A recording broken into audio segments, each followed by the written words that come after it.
Le président français achevait samedi en RDC une tournée dans 4 pays d'Afrique centrale, placée sous le signe du nouveau partenariat qu'il entend construire avec l'Afrique. Les deux dirigeants ont disserté sans ménagement devant la presse des propos de l'ancien ministre des Affaires étrangères qui en 2019 avait qualifié l'élection de Félix Tshisekedi de compromis à l'africaine.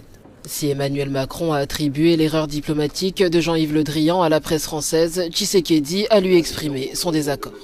Lui, il est officiel français. Oui, mais le compromis à l'africaine, c'est Le Drian, c'est pas la journaliste. C'est exact, mais ce compromis...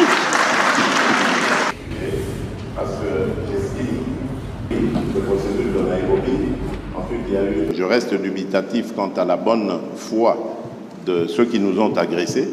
Il n'y avait aucune raison, je le rappelle, qui justifiait cette agression, si ce n'est que des raisons économiques, mais propres au Rwanda, instigateur de cette agression.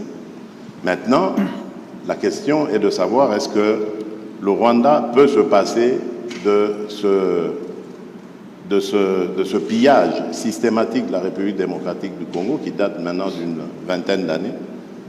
Et si c'est le cas, ça se vérifiera à travers ce processus.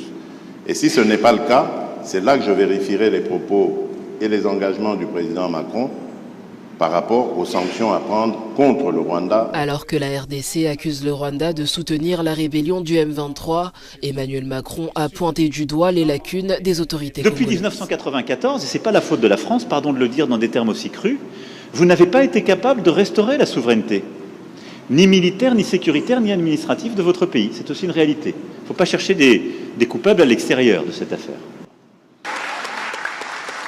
Un partenariat avec la France a par ailleurs été conclu ce samedi pour la cartographie et la gestion durable des ressources minières dont regorge le sous-sol congolais.